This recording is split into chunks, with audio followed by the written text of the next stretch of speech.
नमस्कार महाराष्ट्र, मी निकिता पाटील आणि आपण पाहताय TV9 मराठी। बुलेटिनच्या सुरुवातीलाच महत्त्वाची बातमी। अर्थातच मराठा क्रांती मोर्चाचे कार्यकर्ते सदावर्तेंविरोधात आक्रमक झालेले आहेत आणि कार्यकर्त्यांकडून गुणरत्न सदावर्तेंच्या वाहनांची तोडफोड करण्यात आली आहे आणि या तोडफोडीनंतर सदावर्तेंकडून आता जरांगे पाटलांच्या अटकेची मागणी करण्यात आलेली आहे। तोडफोडीच्या घटनेचं समर्थन करत नाही असं मनोज जरांगे पाटील यांनी म्हटलंय आणि मनोज जरांगे पाटील यांना तातडीने अटक करा असं गुणरत्न सदावर्ते यांनी म्हटलंय। मराठा क्रांती मोर्चाचे कार्यकर्ते गुणरत्न सदावर्ते यांच्या विरोधात चांगलेच आक्रमक झाले। सदावर्तेंच्या वाहनांची मराठा क्रांती मोर्चाच्या कार्यकर्त्यांनी तोडफोड केली आहे। मुंबईतील क्रिस्टल टॉवर परिसरामध्ये पार्क केलेल्या वाहनांची तोडफोड करण्यात आली आहे। आक्रमक कार्यकर्त्यांकडून यावेळी एक मराठा लाख मराठा अशी घोषणाबाजी सुद्धा करण्यात आली आहे। मंगेश साबळेसह 3 जणांना पोलिसांनी ताब्यात घेतले। तोडफोड करण्यात आलेली एक गाडी भुईवाडा पोलीस ठाण्यात आणण्यात आली आहे। तर कार्यकर्त्यांकडून आता गुणरत्न सदावर्ते यांच्या वाहनांची तोडफोड करण्यात आलेली आहे। मराठा क्रांती मोर्चाचे हे कार्यकर्ते आहेत आणि ही तोडफोड झाल्यानंतर माध्यमांना प्रतिक्रिया देताना गुणरत्न सदावर्ते यांची ही प्रतिक्रिया आपण पाहतोय। आता गुणरत्न सदावर्ते हे पोलीस उपायुक्त सदावर्तेंच्या घरी चौकशीसाठी दाखल झालेले आहेत आणि मनोज जरांगे पाटील यांना तातडीने अटक करावी अशी मागणी गुणरत्न सदावर्ते यांनी केलेली आहे। मराठा समाजाच्या कार्यकर्त्यांकडून गुणरत्न सदावर्ते यांच्या वाहनांची तोडफोड करण्यात आली आहे। आपले प्रतिनिधी कृष्णा सोनारवाडकर सध्या आपल्या सोबत जोडले गेलेले आहेत। कृष्णा, काय अधिकचे तपशील? निकिता, आपण पाहतो की परेलमधलं क्रिस्टल टॉवर हे गुणरत्न सदावर्तेंचं निवासस्थान आहे आणि इथे या परिसरामध्ये लावण्यात आलेल्या त्यांच्या 2 गाड्या ज्या आहेत त्या मराठा समाजाच्या आंदोलकांनी फोडल्या आणि त्यानंतर त्यांना ताब्यात सुद्धा घेण्यात आलेलं आहे। गाड्या पोलीस ठाण्याच्या आवारामध्ये नेण्यात येत आहेत आणि पुढची सगळी कायदेशीर प्रक्रियेला पोलिसांनी सुरुवात केलेली आहे। 3 जणांना पोलिसांनी ताब्यात घेतलेला आहे आणि त्यांच्यावरती आता भुईवाडा पोलीस ठाण्यामध्ये विविध कलमांतर्गत गुन्हा दाखल करण्याची प्रक्रिया सुद्धा सुरू झाल्याची माहिती मिळते। दुसरीकडे पोलीस उपायुक्त प्रशांत कदम हे सदावर्तेंच्या भेटीला आलेले आहेत। त्यांच्याकडून या सगळ्याची माहिती घेतील आणि त्यांचा जबाब सुद्धा कदाचित या सगळ्या प्रकरणामध्ये नोंदवला जाईल आणि त्यानंतर गुन्हा दाखल होईल। मात्र जरांगे पाटील यांचं आंदोलन जेव्हापासून सुरू झालं तेव्हा त्या मधल्या काळामध्ये गुणरत्न सदावर्ते यांनी काही प्रतिक्रिया माध्यमांना दिलेल्या होत्या, ज्याच्यामध्ये मराठा समाजाच्या आरक्षणाला विरोध त्यांनी केलेला होता। जरांगे पाटील यांच्यावरती कारवाईची मागणी केलेली होती आणि आताही आपण पाहिलं थोड्या वेळापूर्वी जेव्हा त्यांनी प्रतिक्रिया दिली त्यावेळी जरांगे पाटील हे चितावणीखोर वक्तव्य करून त्यांनी मराठा समाजाच्या सगळ्या लोकांच्या भावना उकसवण्याचा प्रयत्न केलेला आहे आणि त्यामुळे त्यांना अटक करावी अशा पद्धतीची मागणी जी आहे ती माध्यमांसमोर केलेली आहे।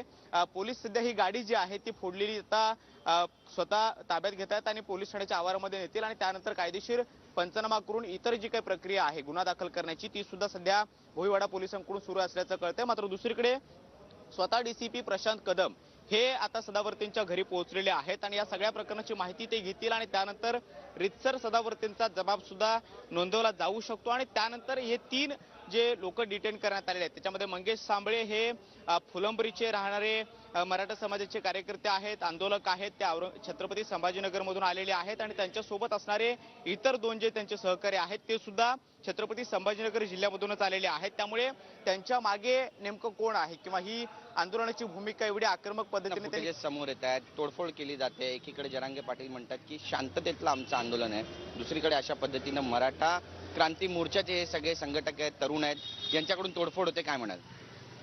ते काय आरोपी नाहीत, ते काही गुन्हेगार नाहीत, ते मराठा समाजाचे आंदोलनकारी आहेत। शांततेत चाललेल्या मराठा आंदोलनामध्ये प्रत्येक वेळी खोडा सदावर्तेंनी घातला, त्याचा राग या पोरांच्या मनामध्ये होता।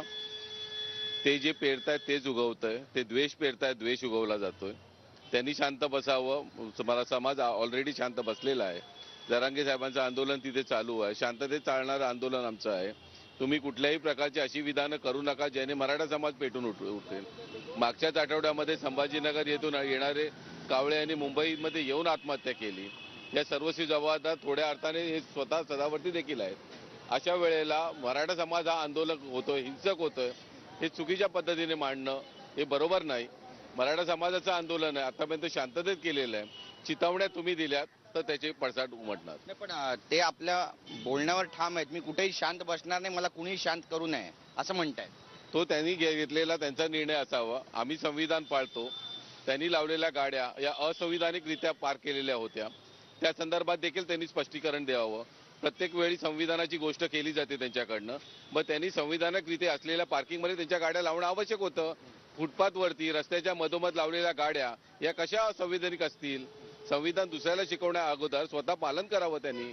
दुसऱ्यावरती बोलण्या अगोदर 4 वेळा त्याचा विचार करावा की त्याचे परिणाम समाजावरती काय होत आहेत. या त्यांच्या अशा या वागण्यामुळे मराठा समाजातील काही तरुणांनी आत्महत्या केलेल्या आहेत. आणि तरी जर त्यांना कळत नसेल तर सरकारचं काम आहे त्यांना समज देणं, आमचं नाही. बरं, तोडफोडीचं समर्थन करत नाही, पण अशा पद्धतीनं वागणं हे काही योग्य नाही, जरांगे पाटील असं म्हणतात. आम्ही देखील कुठेही तोडफोडीचं हिंसक आंदोलनाचं कुठेही समर्थन करणार नाही. आम्ही याला कुठेही कशाही प्रकारचं म्हणजे त्या गोष्टीला समर्थन करताही येणार नाही आम्हाला. मुंबईमध्ये शांतपणे आम्ही आंदोलन करतोय, परंतु आंदोलनकारी जे मुलं आहेत त्यांना सोडवणं ही आमची जबाबदारी आहे. नैतिक ती आम्ही पार पाडणार. नक्कीच लेकरांनी मोठं व्हावं, मराठा समाजाच्या लेकरांनी मोठं व्हावं असं काहींना वाटत नाही, असंही जरांगे पाटील म्हणतायत. तुम्ही सहमत आहात? जर मुलांना शिक्षणच तुम्ही घेऊन दिलं नाही तर मग अशा प्रकारच्या वागणं मुलांकडनं होत राहणार. शैक्षणिक अभाव मराठा समाजाकडनं दिसत आहे. शिक्षण कमी मिळाल्यामुळे अशा प्रकारच्या काही बेरोजगार राहिलेल्या तरुणांकडनं अशा प्रकारच्या काही कृत्य होतात. समाज त्याच्यामुळे त्यांच्या पाठीशी असतो की त्यांनी काहीतरी शिकावं, पण शिकण्याच्या संधी जर दिल्या गेल्या नाही तर अशा प्रकारचे उदाहरण बघायला मिळतात. भल्या पहाटे आणि पोलिसांनी 3 आरोपींना ताब्यात घेतलेले आहे. त्यांच्यावरती तोडफोड करण्याचे आरोप आहेत. ते आरोपी आहेत राजू